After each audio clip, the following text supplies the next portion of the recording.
Chapter 42, The Frayed Rope. The Frayed Rope. How quiet the world seemed, no crackle of the fire or surging hiss from the grassy plains about him to break the stillness. Cellophane lay under the blankets, letting the silence engulf him. The bedding next to him was bare and, on the cusp of wakefulness and dreams. It was a long while before he considered the reason. Then the man was suddenly up and not understanding why he had not gone after her sooner. Outside, the camp was empty, thoughts of those supposed to be on watch fading as his urgency to find her grew. Fritha! His voice echoed away to nothing and no answer split the heavy air. Through the milky dawn he could see the woods, wreathed in mist and emerald shadows. The forbidding wall of trunks seemed to part at his approach, their dull columns glittering with dew in the gloom. He moved silently, footfalls cushioned on the path of springy moss and, at last, there she was, the girl seated in a dell of bowing ferns and cloaked in that bright swathe of amber hair. Her back was to him and she gave no sign she had heard his advance. Cellophane suddenly worried he would startle her. Fritha! He reached out, seeing his hand land upon her shoulder, the curls swept back as the head turned and he was gazing down into icy blue eyes, that beautiful, ebon face smiling up at him. Feyre! Cellophane started, dun canvas swimming into focus above him and slowly his heart calmed. Next to him, the heaped blankets stirred, a pale sweep of forehead and closed eyes all he could see of the girl nestled within. He had the sudden urge to lay a hand upon her and prove she was real. But he did not. Last night he had paced the arid copse until everything had cooled, that confusing turmoil of anger and passion and many other emotions he had not felt up to dissecting. Fritha had been asleep when he had returned, just as she was now, though her eyes were no longer blotched with the tender puffiness of last night's tears. His guilty stomach lurched. Some air would do him good. It was much cooler outside than his dream would have had him believe.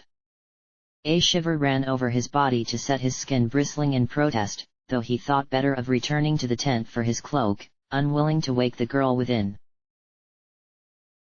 At the fire, Baldur was seated alone on the last watch and feeding fistfuls of reeds to the smoking flames, their small supply of firewood long burned away. He sent Cellophane a nod as he noticed him, the drow finally allowing cold to win out over the discomfort and hunker down next to the fire pit, eyes turned from the glare to cast out over the grey plains. Where is Minsk? Off collecting in the traps. At his mention, Cellophane noticed them, 3 sleek brown rabbits laid out at the ranger's feet and awaiting the skinner's knife. A decent haul. Baldur slowly shifted his shoulders in what could have been a shrug or merely a stretch, dark eyes following him as Cellophane moved back from the fire to settle on the blanket Minsk had left. You are awake early. I could not sleep, I dreamt of things best forgotten. The ranger merely nodded, his gaze still on him, silently appraising. Imoen had a restless night, she mentioned another fight with Fritha before we retired. Cellophane shrugged. They have been at odds a while now. Yes, they have, agreed the ranger gravely, and longer than either would suspect. I will be blunt, Cellophane, I care for Imoen and, in the coming days, I do not trust Fritha to do what is best for her. Fritha would never do anything to hurt Imoen. Baldur's head dipped, seemingly acquiescing to his anger. No, I do not believe that would be her intention, but will it be a result? Fritha knows something about the children, and holding it back from us will only cause more trouble. The end to this curse, this prophecy, whatever you wish to call it, is coming and Fritha knows more than she is admitting, of that I am sure. This essence the children hold, is it to be neutralized, or will they carry it for the rest of their lives? Imoen grows more powerful by the day and with apparently no effort. It is the blood, of that I am sure, and I will admit, it frightens me. She has power, but not the skill or finesse to control it. These great explosions of magic, she is as much a danger to herself as anyone else. And you worry if she must continue as she is for the rest of her life," offered Solifane. Valigar threw another bushel of reeds onto the fire and watched them curl to ash. "I will lose her." "You do not believe, then, in Balthazar's cure?" "Do you?" Valigar countered sharply. Solifane could feel the heat licking his cheeks, though his dark pallor hid his shame. The ranger was shaking his head.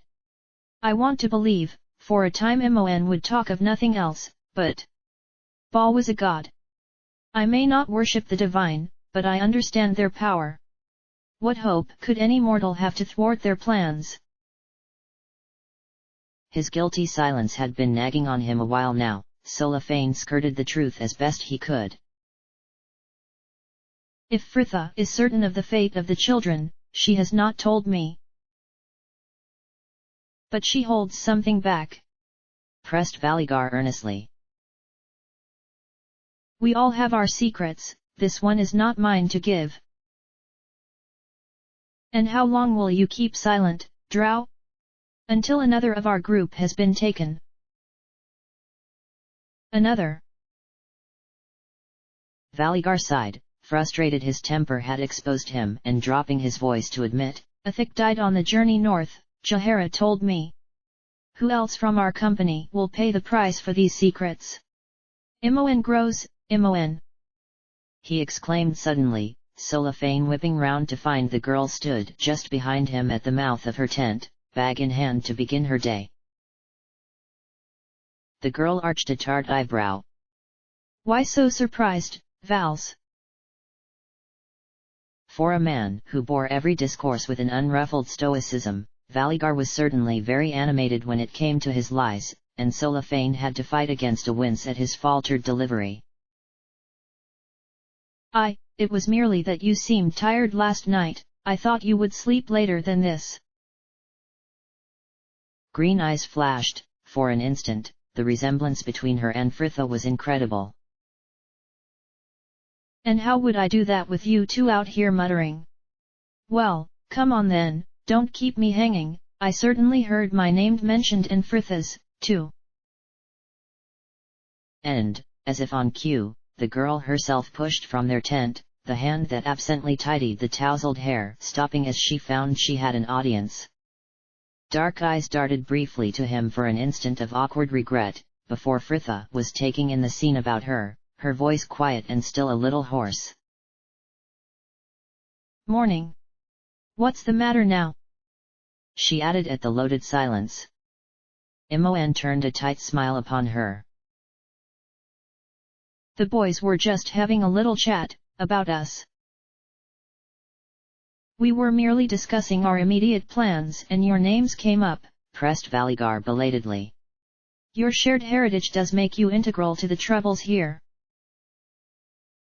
Fritha just shrugged, indifferent either way as she turned to her friend. "Those that eavesdrop never hear good of themselves, perhaps it's best it remains a mystery." And it seemed that was the end to her curiosity, Fritha heaving up her pack to make for the river, Imoen sending one last glare to them, before hurrying after her. Across the fire, Valigar sunk his head into his hands. He likely had not heard the last of this. Fritha smiled as the girl at her side leaned in with a sly giggle. "Of course, he doesn't know that. Val still thinks he just keeps losing them. I'm wearing a pair of his now." Imoen was lost to chortling over Valigar's missing socks, the prerogative of a lover the girl claimed, after her last pair had become too fetid to wear. One good thing that had come from whatever Solifane and Valigar had been whispering about that morning had been the change it had wrought in Imoen, namely the girl was more than happy to let Valigar know she was displeased with him by spending the day of walking chatting to her. Frithha was certainly glad of the distraction. The empty road provided no others from the cloying heat and the insistent chatter of her own thoughts. She cast a glance behind to the others that followed them, and Frithha's gaze was drawn unwillingly to Solofane. He was talking with Minsk, ending their discourse with a nod to turn and catch her watching. He met her eye unwaveringly, and Frithha whipped back again. She had wanted to talk to him all day, she just didn't know what she wanted to say. "They whispering again?" queried Imoen mildly, throwing a glance back herself. "What do you think they were talking about this morning anyway? Vals keeps trying to fob me off with some nonsense about our plans. Honestly, do I look like I came down in the last shower?" "Well, if he hasn't told you now, perhaps he never will," reasoned Frithha dully. "I suppose we all have something to hide." Imoen seemed to hear in this a censure that had not been there, the girl sending her a sheepish smile. "Yeah, sorry I snapped last night, you just gave me a fright. I'm glad you and me are talking again. I was so mad when you yelled at me about thine gate, but I get it now. You were just frightened because of the bounty, you know I was only doing what I had to." Silence followed. Imoen sent her a suspicious glare at this lack of agreement, and Frithha wondered just who the girl was trying to convince. Imoen pressed the issue no further though, changing the subject for one about which Frithha, rather than herself, could feel ill at ease. "You and Sola all right? You've not talked to him much today." "You haven't talked to Valigar?" "Fair enough," Imoen grinned, adding wisely, "I'm not really mad with him, but he always thinks he knows best and it's good to make him stew now and then. I'll make up with him when we stop to make camp." Frithha made no comment. On the rippling horizon, a building was rising from the plains with every step, its sloped grey roof standing like a jagged tooth against the amber sky. "What's that?" asked Imoen. Frithha raised a hand to shield her eyes and drew it into focus. "It looks like an inn." Not only an inn awaited them along the road though. Frithha shrank under her hat and pulled her scarf up another inch. The inn was closer now, the meadows all about it a sea of tents and other more makeshift campsites. People were seated about small fires cooking their evening meal, while children played on the outskirts, unmindful of the grim desperation that hung over the camp with the grey film of smoke. Refugees who likely could not spare the coin for a room, or perhaps there were none left to be let, congregated there nevertheless, and Frithha could see why as they drew to a halt before the building. It was large, over 4 stories tall with an adjoining walled courtyard of stables, the windows that overlooked them much larger than the few that faced out onto the road. It was a secure building, built to reflect its lonely aspect, and recent changes had merely heightened this aura of defense. In a ring a good few yards from the walls, a ditch had been dug, stakes hammered into the ground on those edges where the road did not allow for digging. A wild tangle of thorn and gorse had been lashed to the top of the wall that encircled the courtyard, Frithha's eye drawn up to the faded sign that hung above the barred gates. It had seen better days, the neatly painted handwriting peeling worst over the center of the board to leave only the first and last words legible, the rope. It was a rather ominous name considering the times. "An roadside inn," provided Valigar unnecessarily as he drew to a halt behind the girls. Imoen knew to what that translated. "A night in a bed," she sighed with dewy-eyed longing, "with somewhere to wash, and clean our clothes. Can we go in?" Frithha shifted uncomfortably. "Well, you lot can. I'll make camp." "You are not being left out here alone, Frithha," snapped Jahara, though no one followed the contradiction with any offers to camp outside with her. "Just keep your hat on," Imoen pressed. "We're leagues away from thine gate now, and we've had no trouble since. You can go straight to your room and no one will even know you're here." Frithha waited for any objection to this, but no voice was raised against it, even the druid looking appeased by Imoen's logic. Frithha knocked her hat a touch lower and shrugged. All right then, lead on. Inside, the common room was only moderately busy considering the throng outside, and from what Frithha could see from beneath the brim of her hat, the clientele were mostly comprised of those men of a more martial persuasion than the unlucky refugees.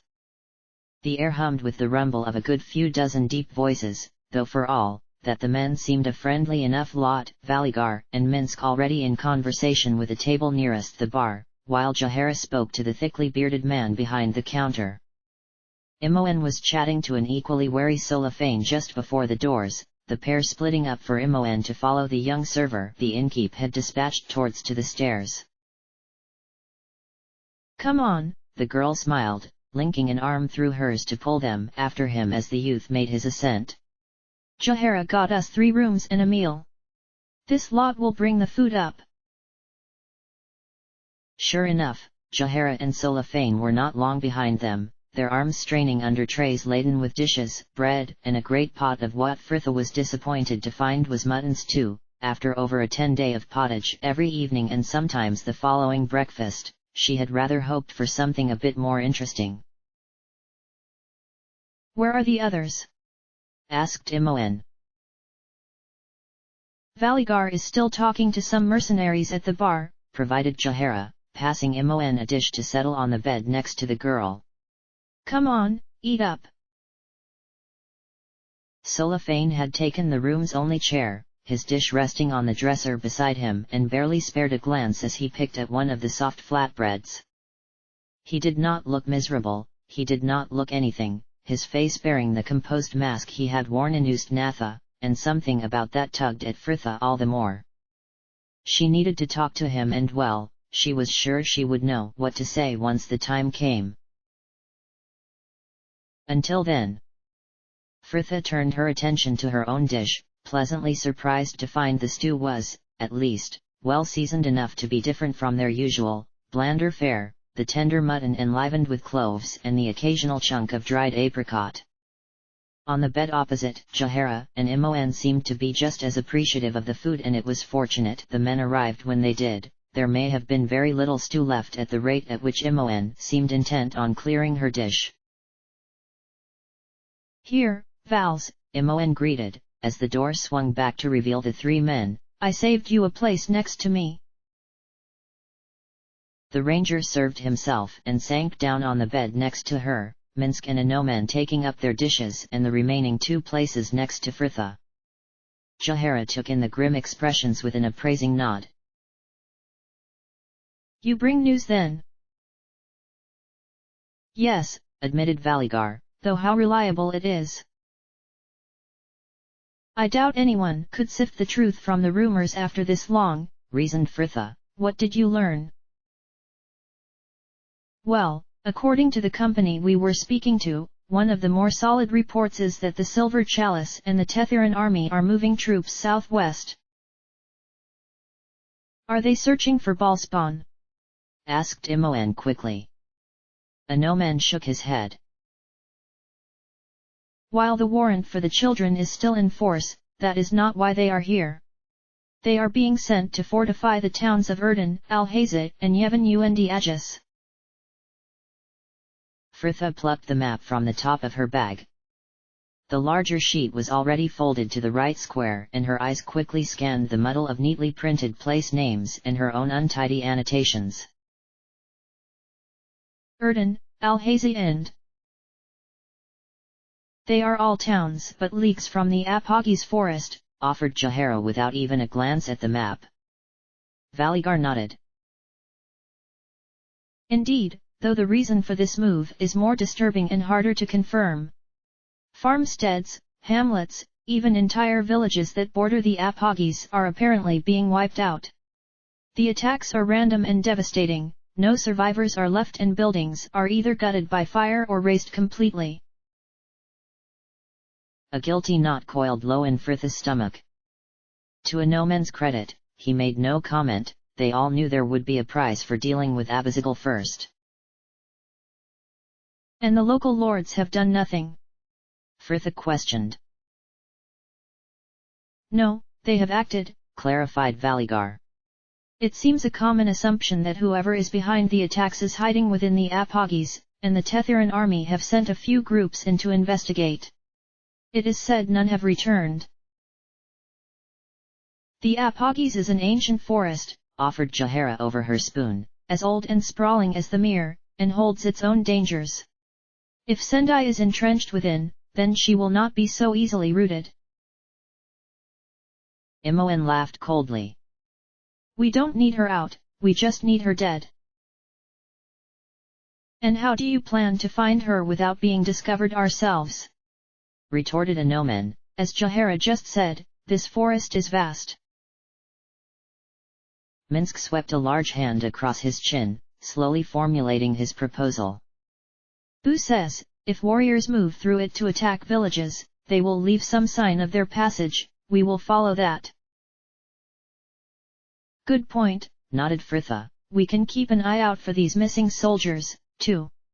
I wouldn't mind having some leverage, if we need to get back on their good side. Imoen was suddenly grinning. They'll have no cause to arrest us soon. Once Sendai's dead and Balthazar can work the cure, we won't be ballspawn anymore. Yeah, well, I still murdered a camp full of guards, so I don't think that bounty's going anywhere, ballspawn or not. Imoen poked at her dinner with a sulky frown. You know Frithha, you can be a real optimist sometimes. Frithha preferred the term realist, but she let the mocking censure slide. Their meal concluded in idle talk of their plans for the next couple of days and the route they would take, which could best avoid any local troops. Frithha did not want another Thine Gate on her reputation or more gold on her head. Valigar was the first to rise, setting his cleared plate on the floor between them to begin the stack. I believe it would be to our advantage if I continued speaking with the company downstairs. Solifane left with him.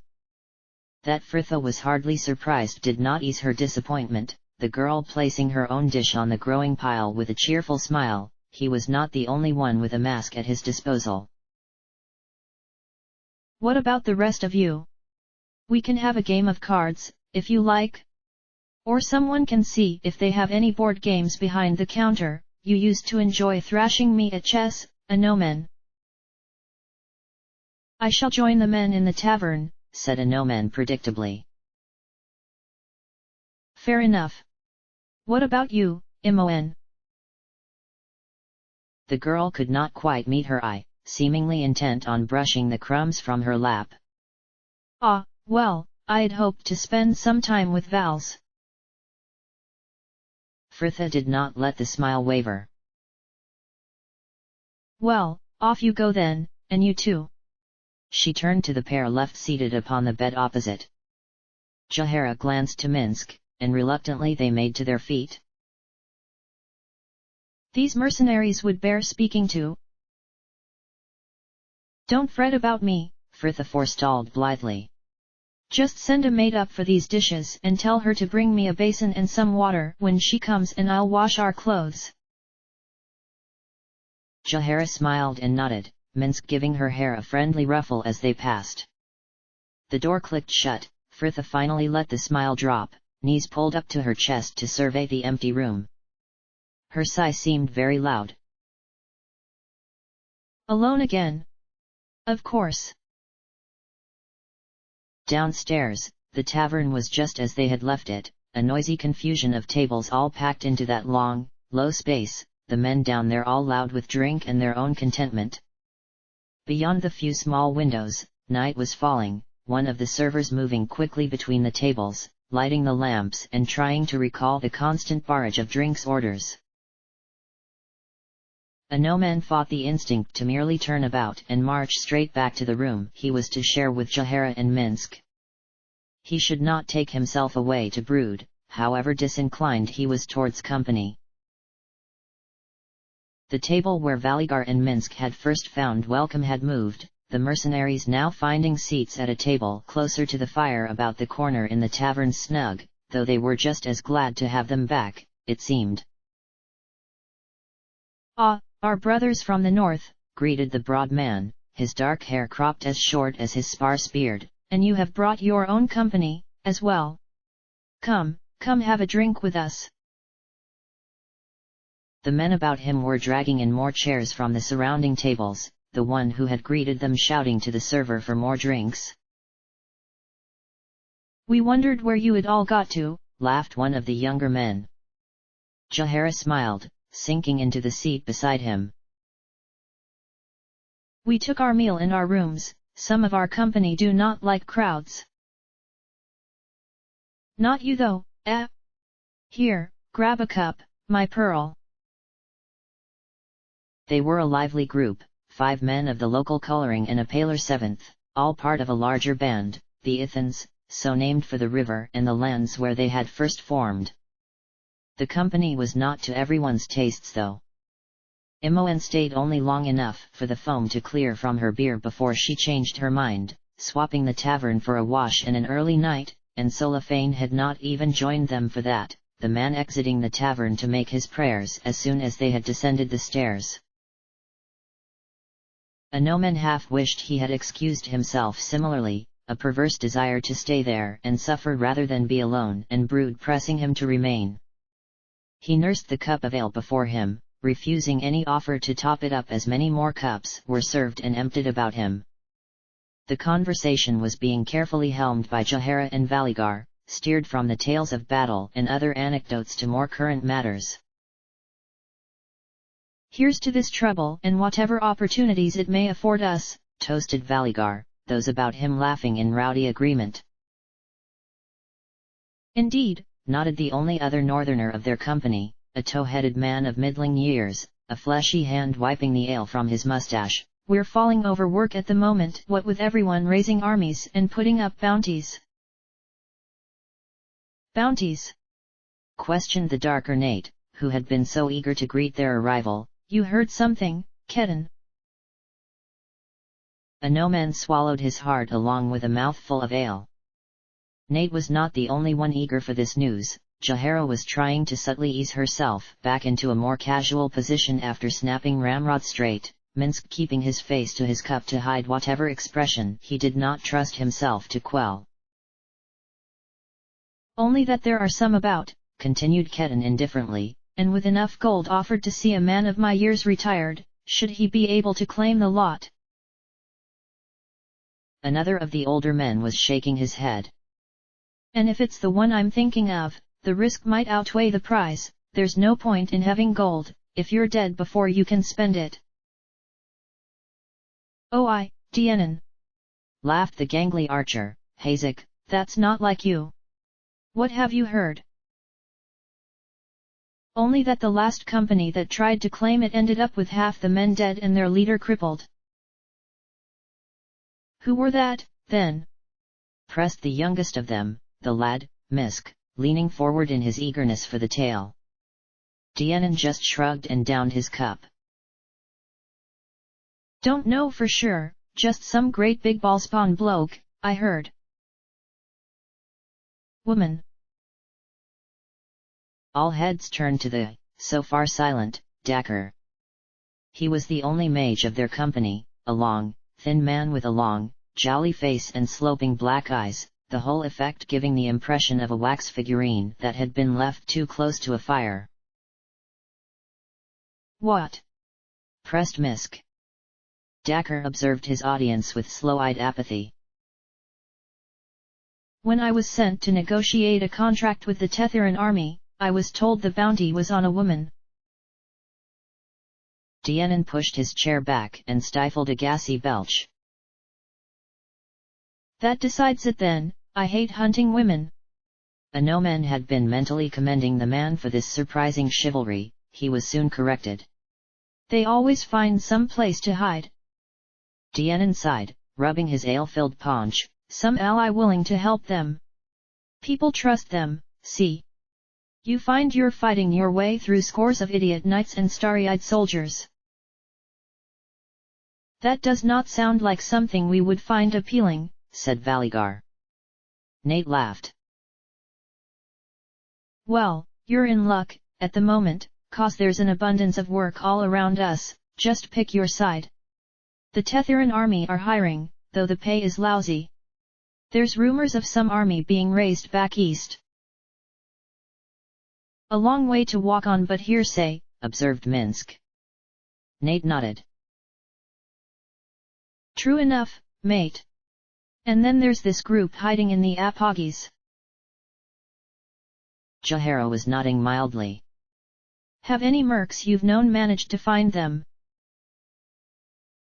I heard the Black Hatchets went to work for them, offered Halzik.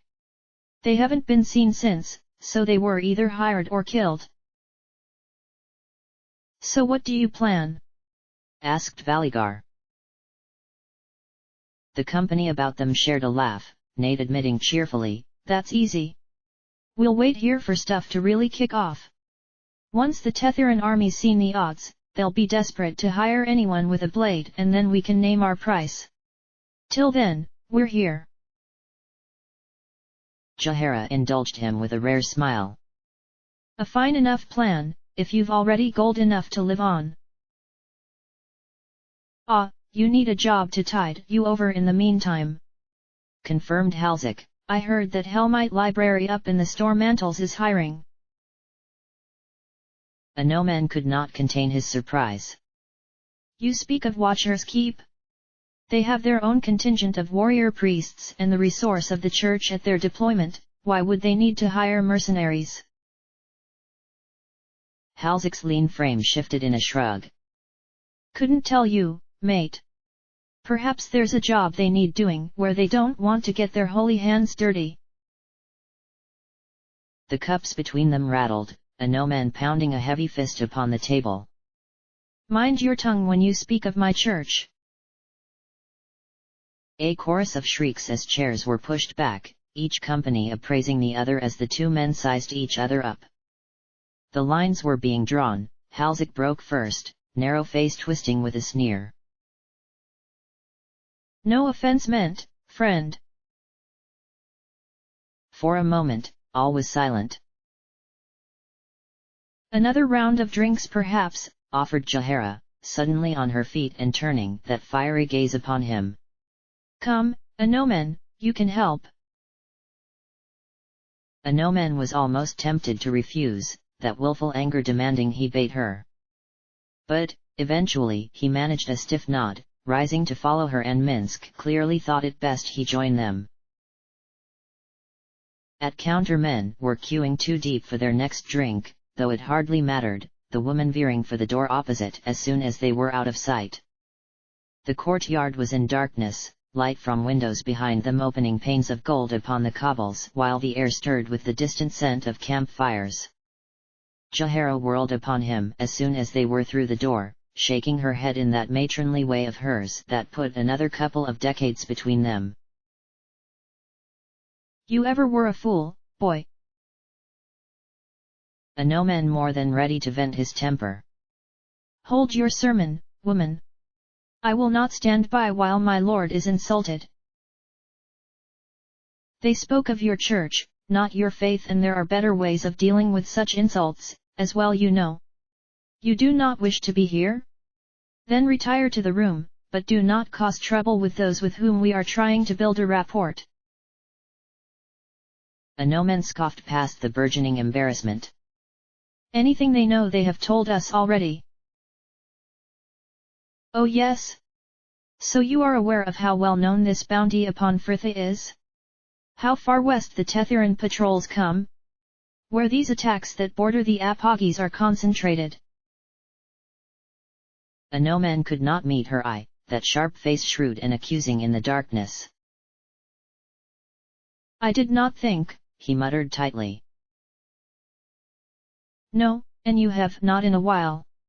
You are like an animal, pained and lashing out at anyone who comes close, be they friend or foe. I regret that Brianna is dead, but you aid no one in this behavior. A no-man could hardly believe that name had been spoken. Spare me your pity, Druid. You know nothing of this. Nothing? She demanded, her voice low as she leaned in. I have lost more than I pray you will ever know. However, continue on this path and you may yet surpass even I, though know that it will be of your own doing. She pushed past him to throw the door wide and march back into the din.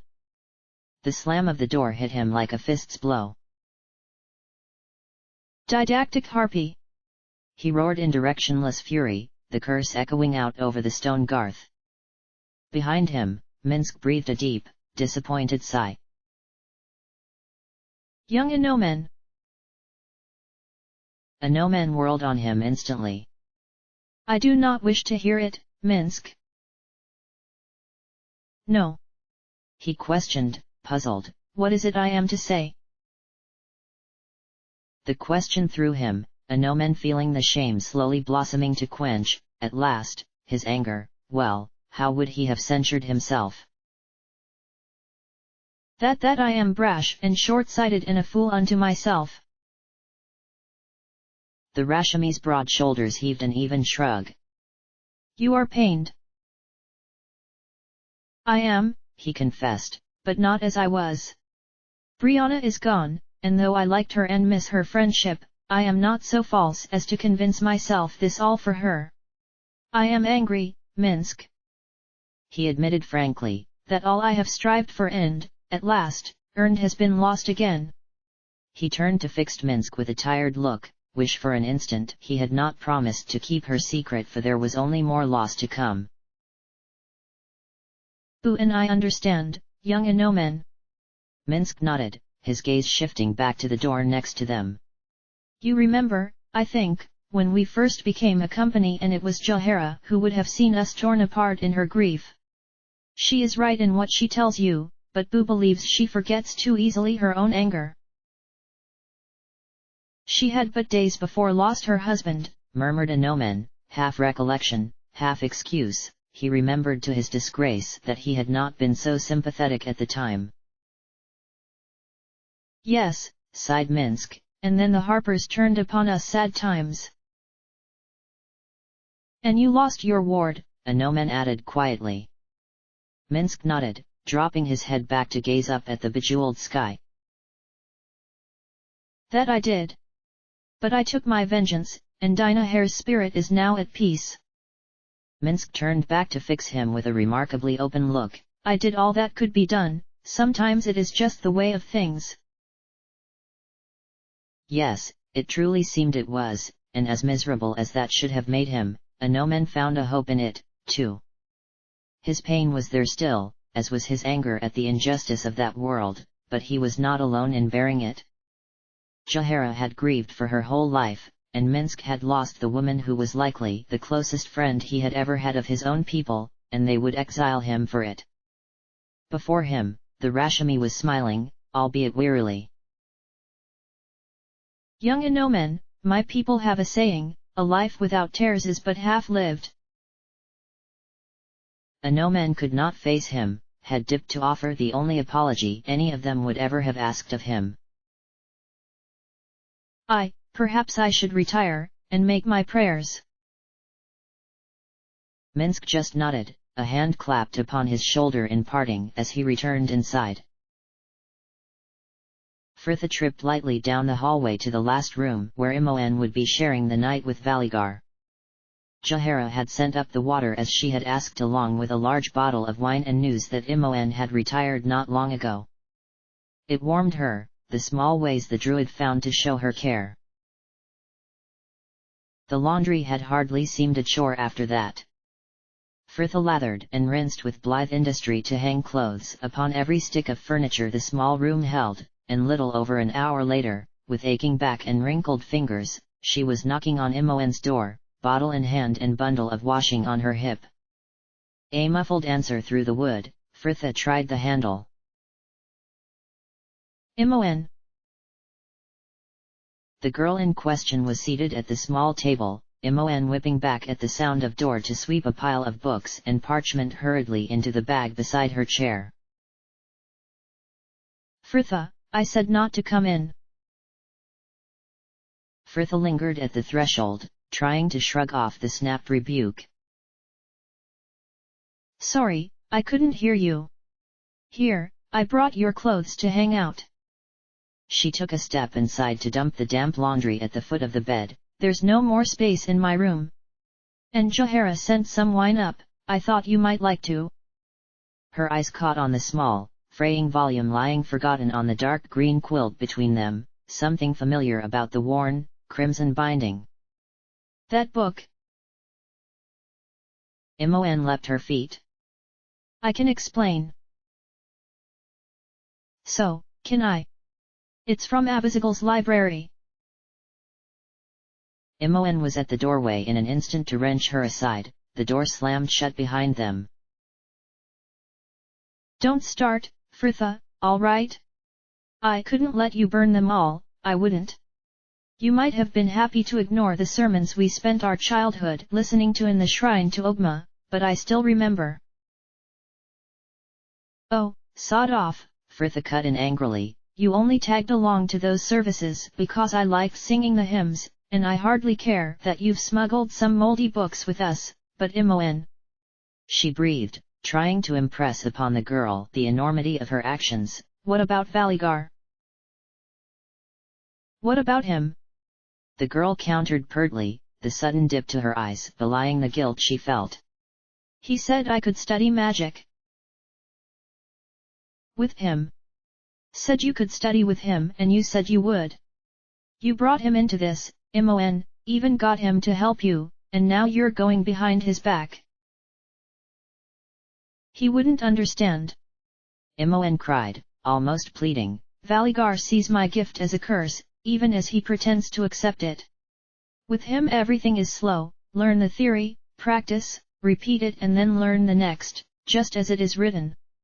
Never pushing forward, never challenging.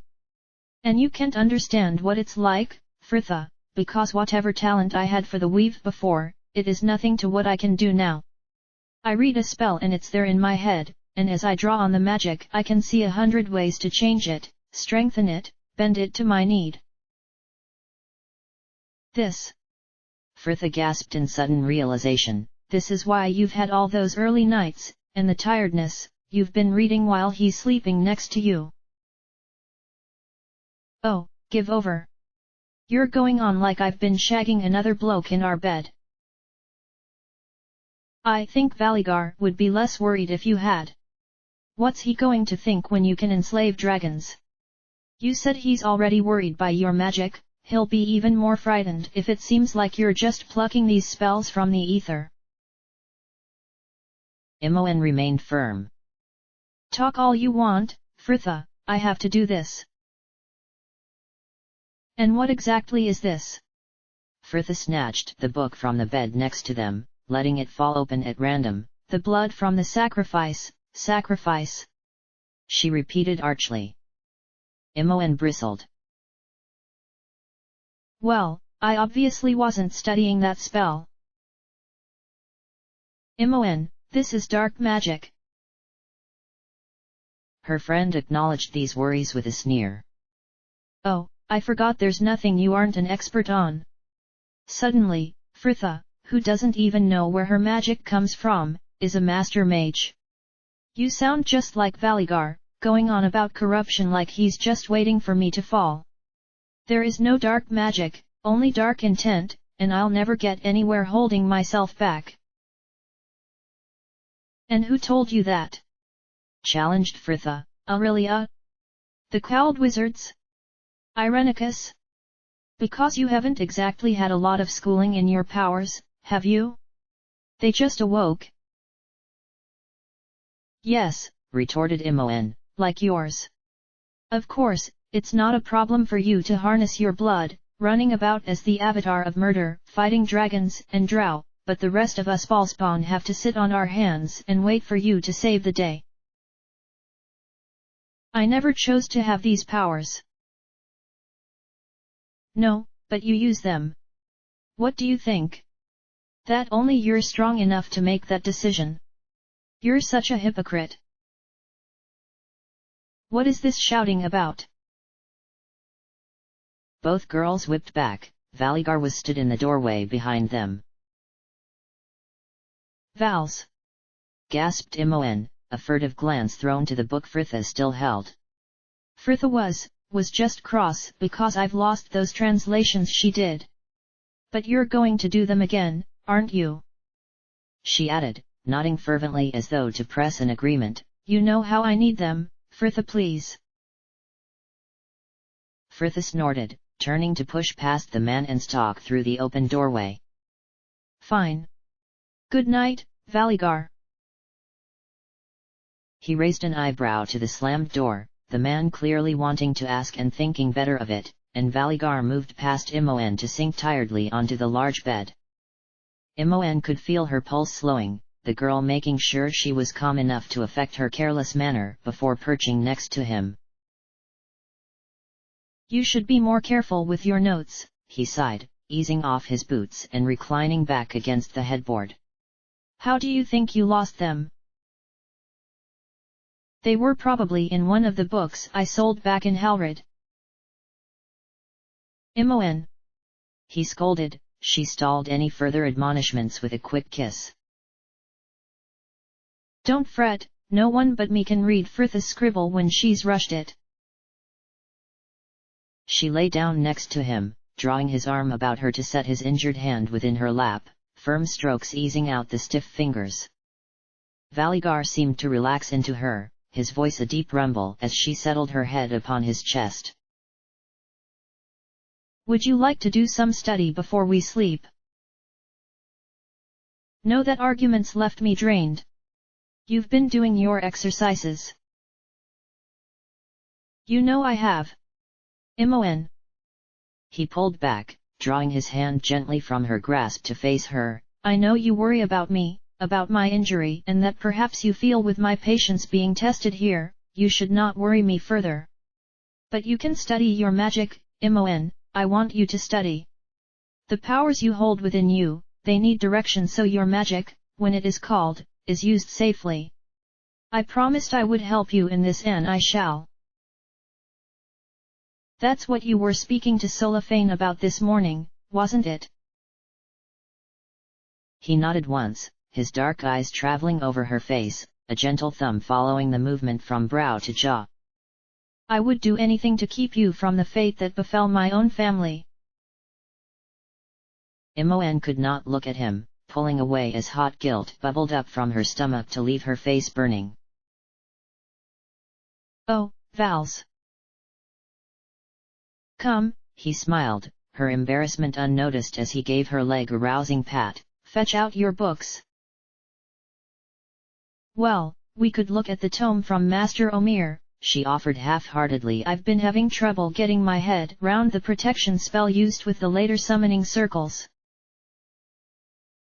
And so she settled into the crook of his arm to study the spells she had read twice over now, and already committed to memory. The room was painted in contrasts, glare from the low fire highlighting every plane that faced it to cast all behind in deepest shadow, the air damp and warm with the lingering scent of soap from their drying clothes. Fritha was seated upon the bed, the bottle of wine open at her feet and cup in hand, her head and throat aching with tears that refused to come. Imoen's book was resting on the faded quilt beside her, a memento of their fight and the lie that now gnawed at her. Anomen hated her, Solafane was avoiding her, and apparently Imoen, her oldest friend, thought she was a colossal hypocrite. Fritha took another long draught of wine in a vain attempt to numb the bitter anger. Perhaps she was. Since the mere, she had been pursuing her heritage while keeping all other children from theirs, admittedly in an effort to ensure their survival. The wine was a comfort, the liquid oily yet sour enough to leave her mouth dry. Another gulp ached past the lump in her throat. She wished she could just weep away that frustrated knot of weary anger, the girl running an absent finger along her bottom lip, imagining the dark stain that would be blossoming there as she sank the dark wine. Outside, footsteps were moving along the hall to pause before the door, wood swinging back with a creak reveal her reluctant roommate in the gap. Hey, Sola! Fritha! He exclaimed, closing the door behind him. I thought you were in Imoen's room. The girl said nothing, just shrugged to draw another gulp of the sour wine, head dropped to rest the cool cup against her forehead. Solafane closed the space between them in 2 strides, his presence a balm, Frithla lost in the intoxicating heat of his body as he sank down beside her. Frithla, what has happened? All she could manage was a sigh. The cup lowered once more for another shaky mouthful and her eyes caught his over the rim. Why don't you talk to me anymore? I talk to you, Frithla, he countered uncertainly, his conviction rising with his temper as he continued. Has a no man said something? By the lady's grace, that man. Frithla just shook her head, he would not acknowledge it. We used to talk, all the time. We even talked when we were silent. Now you say nothing. We still talk, we are speaking now. Frithla. He pressed, fingers moved to brush a stray curl gently behind her ear. What is wrong? Nothing, she sighed, straightening unsteadily. Everything. I just. The world about her was fading to leave only him. She leaned in slowly, her eyes fluttering closed as she felt his breath tremble against her parted lips. A firm hand pushed her back. Do not. Solafane. Do not try to mask this pain with something else. Sola, He broke from her side, only a pace from the bed when he whirled on her again. You cannot use me like this, Frithla. You act as though we are friends, call me brother, and then this.